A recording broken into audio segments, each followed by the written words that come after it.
जब भी आप एक नया बिजनेस स्टार्ट करते हो तो सबसे बड़ा जो स्ट्रगल होता है वो होता है पहला पेड कस्टमर साइन अप करना।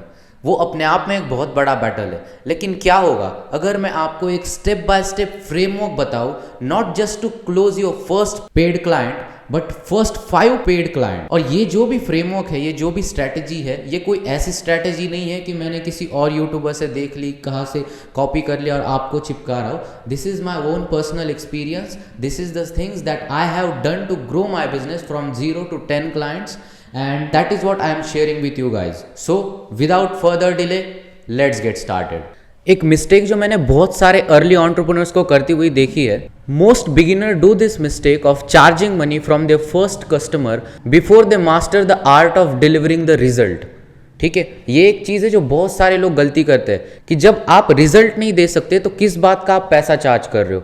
तो आपकी जो स्टेप 1 है वो ये है कि वर्क फॉर फ्री। ठीक है, आपके जो पहले 1 या 2 क्लाइंट है उनके लिए आपको फ्री में काम करना पड़ेगा। तो मैं मेरे एक्सपीरियंस से बताता हूँ कि मेरा जो पहला क्लाइंट था उनके लिए मैंने 3 महीने फ्री में काम किया है। That is the first thing. Second point is कि बिजनेस के इनिशियल स्टेजेस में आपका गोल अर्न करना नहीं होना चाहिए। Your goal should be to learn.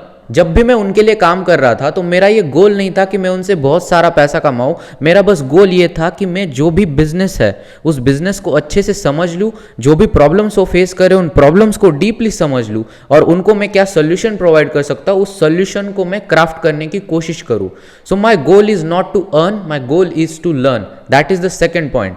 Third, fixing real problems. जब भी मैं उनके साथ काम कर रहा था तो मेरा हमेशा ये फोकस रहता था कि इस बिजनेस के कौन से रियल प्रॉब्लम्स है जो एक्चुअली इनको बहुत ज्यादा बॉदर कर रहे हैं, जिनको सॉल्व करने के बाद ये मुझे पैसा देंगे। So I am actually finding the real problems जो कि क्लाइंट को पैसा बना के दे सकते या तो उसके लिए पैसा बचा सकते। So that is my focus. तो यहाँ पे आपके लिए क्या एक्शन स्टेप है, आपको क्या करना है, आपके जो पहले 1 से 2 क्लाइंट है उनके लिए आपको फ्री में काम करना है और उसके बदले उनसे आपको टेस्टिमोनियल लेना है। तो जो आपका सेकंड क्लाइंट होगा, थर्ड क्लाइंट होगा, फोर्थ क्लाइंट होगा, उनके लिए वो जो टेस्टिमोनियल होगा वो बहुत अच्छी तरीके से काम करेगा। So your goal is to learn and to get the testimonial, not to earn. So that is one thing you have to remember. That is the first step. So once I work for free, I started to understand what really worked and what didn't.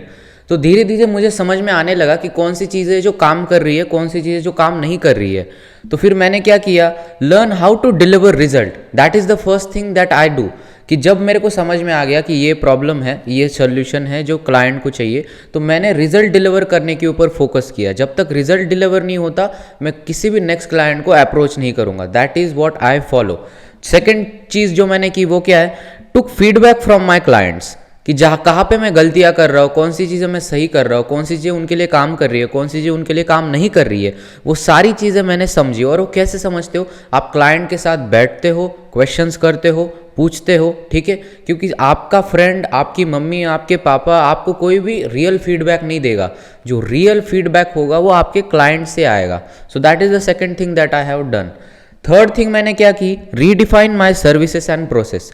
वो जो feedback मेरे को मिला, उस feedback का use करके मैंने जो मेरी सर्विस थी, मेरी जो प्रोसेस थी, उसको रीडिफाइन किया, उसको इम्प्रूव किया। So now the action step for you. First, understand what exactly I provide. मतलब इसका ये है कि आप क्या प्रोवाइड करने वाले हो as a solution to your client, वो आपको बहुत अच्छे से क्लियर होना चाहिए। Second is how much it will cost me to deliver. वो जो भी सोल्यूशन है वो डिलीवर करने के लिए, वो सर्विस क्लाइंट को डिलीवर करने के लिए, वो प्रोडक्ट क्लाइंट को डिलीवर करने के लिए कितना पैसा लगेगा जो आपके पॉकेट से जाएगा, वो आपको पैसा पता होना चाहिए। Third, how much should I charge. अब वो आपको डिलीवर करने के लिए आप कितना चार्ज करोगे फ्रॉम क्लाइंट। ठीक है, वो डिपेंड करेगा कितना उसका खर्चा आ रहा है। अब अगर आप जो चार्ज कर रहे हो वो अगर कम है जितना खर्चा लग रहा है तो कैसे करोगे बिजनेस। तो एक सिंपल सी चीज़ है जो आपको पता होनी चाहिए, जो बहुत लोगों को नहीं पता होती। And last point is how can I make it risk free, efficient and fast for my client. आप उस प्रोडक्ट को, उस सर्विस को आपके क्लाइंट के लिए किस तरीके से रिस्क फ्री कर सकते हो, किस तरीके से इफिशिएंट कर सकते हो, किस तरीके से उसको फास्ट कर सकते हो। ये 3 चीज़ें आपको करनी है और ये सारे पॉइंट्स का यूज करके फिर आपको ऑफर क्रिएट करनी है आपके बिजनेस के लिए। और किस तरीके से ऑफर क्रिएट की जाती है ये वीडियो मैं ऑलरेडी बना चुका हूं, आप देख सकते हो, चैनल के ऊपर आपको मिल जाएगा। So step 3 is find where your clients are. Many people make this mistake in initial days that they try to sell everywhere. ठीक है, मतलब वो इंस्टाग्राम के ऊपर भी लोगों को अप्रोच कर रहे हैं, फेसबुक के ऊपर भी कर रहे हैं, लिंक्डइन के ऊपर भी कर रहे हैं, यूट्यूब के ऊपर भी कर रहे हैं, ठीक है, कोल्ड आउटरीच भी कर रहे हैं। तो आपको ये नहीं करना है, आपको ये समझना है कि आपका जो आइडियल कस्टमर है उस टाइप के लोग सबसे ज़्यादा कौन से प्लेटफॉर्म के ऊपर एक्टिव होते हैं जहां उनको रीच आउट करना सबसे इजी होगा। जैसे मेरे केस के अंदर मेरे जो भी कस्टमर है वो इंस्टाग्राम के ऊपर सबसे ज़्यादा एक्टिव होते हैं। So what we did, we go all in on Instagram. हम बाकी कहीं भी आउटरीच नहीं करते, ठीक है, हमको वहीं से क्लाइंट मिल जाते हैं। So that is what you also have to do. You have to understand कि आपके कस्टमर कौन से चैनल के ऊपर सबसे ज़्यादा एक्टिव है और आपको ऑल इन जाना है उस चैनल के ऊपर। तो आपका एक्शनेबल जो स्टेप है वो वही है, identify 1 or 2 platform where your ideal customer hang out the most and go all in there. So remember that. So now step 4 is create simple yet powerful message. अब आपको किसी से बात करनी है तो उसको कुछ मैसेज करना पड़ेगा, तभी वो आपसे बात करेगा। तो वो जो मैसेज है वो किस तरीके से बनाए कि आपका जो कस्टमर है वो एटलीस्ट आपसे बातचीत चालू करे, तो वो समझते हैं। तो एक चीज़ है जो आपको हमेशा याद रखनी है, and that is people don't care about your service, people don't care about you, they only care about their pain, their struggle and their problems. So ये चीज़ मुझे हमेशा से पता थी, तो मैंने क्या किया, मैंने एक ऐसा शॉर्ट मैसेज बनाया जो डायरेक्टली उनके पेन पॉइंट के बारे में बात करता था और उसको किस तरीके से सॉल्व किया जाए उसके बारे में बात करता था। तो what are the formula that I follow, my formula, call out their problem. Second, give a simple solution to that problem. And third, invite them to talk about it. That's how you start conversation with a stranger on a platform where they are active. तो आपके लिए जो actionable step है वो ये है कि create a simple no BS outreach message that focuses on their pain, not your service. So follow that. So step 5 is book a call and close client. So once a client reply, I do not pitch my offer immediately to them. First, I book a strategy call with them to understand their pain points, to understand their struggle, to understand their goals, and to really understand is we are right fit for one another. So my call structure is ask about their problems and goals. ठीक है. Second, explain how I can help. No selling at, ठीक है, I really try to help them कि literally क्या मैं आपकी help कर सकता हूँ, क्या लिटरली जो भी सिचुएशन है आपके बिजनेस की उसमें कुछ भी अगर हेल्प हो सकती है तो मैं उनको सोल्यूशन देता हूँ। मैं यहाँ कुछ भी सेलिंग के पॉइंट ऑफ व्यू से नहीं सोचता। Third is if they are good fit I pitch the final offer. जब मैं उनको क्वेश्चंस पूछता और मुझे समझता है कि ये जो बंदा है ये एक्चुअली फिट है एज अ क्लाइंट, जो उनको प्रॉब्लम्स है वो प्रॉब्लम्स हम एक्चुअली में सॉल्व कर सकते हैं, उनको रिजल्ट दे सकते हैं, तभी मैं उनको फाइनल ऑफर पिच करता हूँ। अगर ऐसा नहीं है तो मैं उनको बोलता हूँ sorry sir but we can't help you, thank you for booking a call, और मैं कॉल एंड कर देता हूँ। ठीक है, मैं उनको ऑफर पिच नहीं करता। Last is fourth point is on board and deliver result. Once I understand कि जो क्लाइंट है वो राइट फिट है, तो फिर नेक्स्ट जो प्रोसेस आती है वो आती है ऑन बोर्ड की, and once client get on board then I focus on totally delivering the result, best possible result. अब इसमें आपके लिए जो एक्शनेबल स्टेप है वो ये है कि आपको पर वीक एटलीस्ट 10 ऐसे कॉल बुक करने का ट्राई करना है। ये जो आउटरीच मेथड है उसका ट्राई करके तो 110% आप धीरे धीरे एक क्लाइंट के बाद दूसरा क्लाइंट आपको आता जाएगा। अगर एक नहीं कन्वर्ट हुआ तो दूसरा होगा। ठीक है, so follow this process. Step 6 is use referrals to get more client. One thing I understand after I deliver the good result for my first client, and that is happy clients are the best marketing strategy.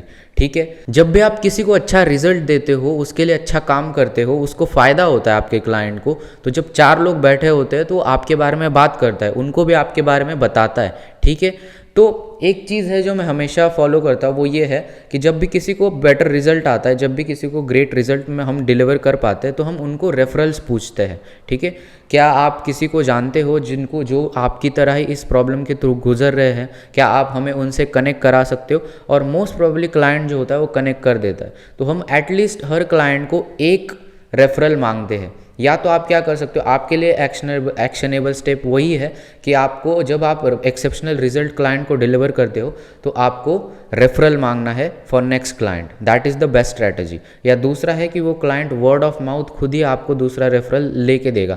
अब उसमें आपका फ़ायदा ये होता है कि आपको selling में ज़्यादा हसल नहीं करना पड़ता, आपको ज़्यादा ऊपर नीचे नहीं करना पड़ता, कमीशन प्राइसिंग वो सब चीज़ें, क्योंकि वो जो लीड होती है वो ऑलरेडी प्री क्वालिफाई लीड होती है और वो ऑलरेडी आपके ऊपर ट्रस्ट करती है क्योंकि किसी और ने उसे रेफर किया होता है और बहुत ज़्यादा आपका उसमें फ़ायदा होता है। So remember that. So now the step 7 is repeat the process until you get your first 5 client. Once I deliver the result for my first client, I just follow this process, more outreach, more strategy calls and more conversions. So action step for you. Set a daily outreach goal. आपको क्या करना है कि daily का एक outreach का गोल बनाना है कि जैसे मैं आज जो है वो एटलीस्ट 40 लोगों को आउटरीच करूंगा, एटलीस्ट 50 लोगों को आउटरीच करूंगा। जो भी कंफर्टेबल गोल आपके लिए है आपको वो सेट करना है और आपको डेली बेसिस के ऊपर उतनी आउटरीच करनी ही करनी है।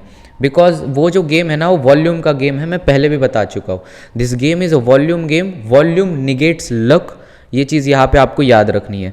So second point is track your responses and conversion rate. ठीक है कि जो भी आप मैसेज भेज रहे हो उसमें से कितने लोग हैं जो आपको रिप्लाई कर रहे हैं और जितने लोग आपको रिप्लाई कर रहे हैं उसमें से कितने लोग हैं जो क्लाइंट में कन्वर्ट हो रहे, वो आपको देखना पड़ेगा। अगर बहुत कम लोग रिस्पॉन्स कर रहे हैं इसका मतलब ये है कि आपकी जो मैसेजिंग है वो खराब है, तो आपको मैसेजिंग के ऊपर काम करना पड़ेगा। अगर बहुत सारे लोग आपको रिप्लाई कर रहे हैं लेकिन कन्वर्जन नहीं हो रहा, वो क्लाइंट में कन्वर्ट नहीं हो रहे, इसका मतलब आपके सेल्स प्रोसेस में दिक्कत है, तो आपको सेल्स के ऊपर काम करना पड़ेगा। तो वो सारी चीजें आपको डेली बेसिस के ऊपर ट्रैक करनी है। And the third is keep refining your offer and sell speech, कि आपकी जो भी ऑफर है और आपकी सेल स्पीच है वो आपको फीडबैक से धीरे धीरे करके इंप्रूव करनी है। जितनी ज़्यादा आप इंप्रूव करेंगे उतना ज़्यादा आपका कन्वर्जन रेशियो बढ़ेगा, उतना ज़्यादा आपका सेल्स बढ़ेगा।